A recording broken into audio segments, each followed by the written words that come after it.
The Story of the Cartographer of Light. Act 1. The Scholar of Glass. He lived in a tower made entirely of windows. From its high chamber, he mapped the world by drawing light. Every beam that entered his lenses he measured, labeled, and stored in jars. He never went outside. The idea of soil frightened him. It was messy, imprecise. Down there things grew, and growth was an insult to geometry. The villagers below spoke of him as the Scholar of Glass. They said he could name every star, but not a single child who called up to him. Sometimes, when the night winds howled, he imagined the world beyond his tower, a place of colour, scent and laughter unmeasured. He told himself it was dangerous chaos. He told himself he was safe above it. But deep inside, he ached for what his charts could never show. Act 2. The Engineer of Shadows.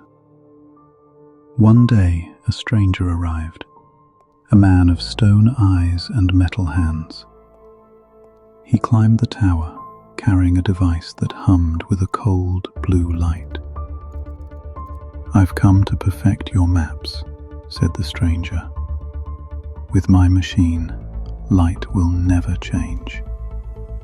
We can fix it forever." The scholar, entranced, agreed. Together they captured sunlight, forced it into grids, and drained it of its living shimmer. The world grew pale as their diagrams multiplied. Soon, even the dawn came out grey. When the last colour vanished, the stranger smiled. A smile like a locked gate. "You see," he said, "now the world obeys us." But the scholar felt nothing, no warmth, no awe. His tower, once transparent, had turned opaque. The windows had become mirrors reflecting only his own emptiness. Act 3. The Crag.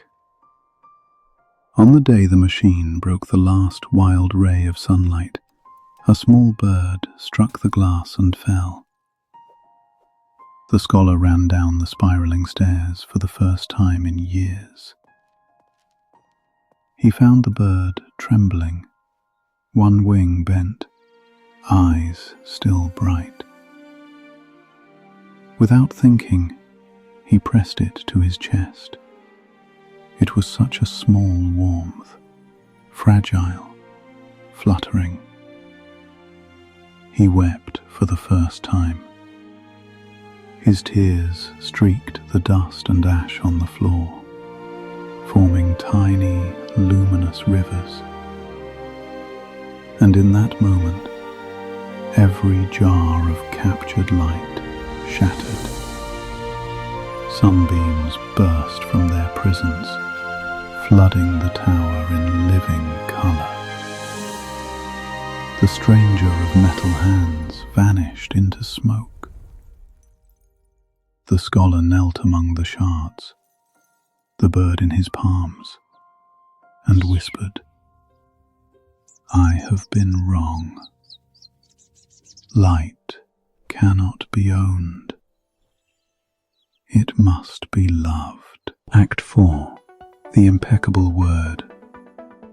Years later, travellers spoke of a forest at the edge of the desert, where every leaf glowed faintly from within. They said a man wandered there, barefoot, carrying no maps. When he spoke, flowers turned toward him, and streams changed their course to listen. His words were not commands or descriptions. They were songs, shaping the world as gently as breath shapes mist. He no longer named the light. He was the light speaking its own name. Epilogue. Where his tower once stood, nothing remained but a single pane of clear glass, half buried in moss. When the sun passes through it, Rainbows appear, just long enough for children to chase. No one remembers the Scalo's name, but the world remembers his listening, and that is enough.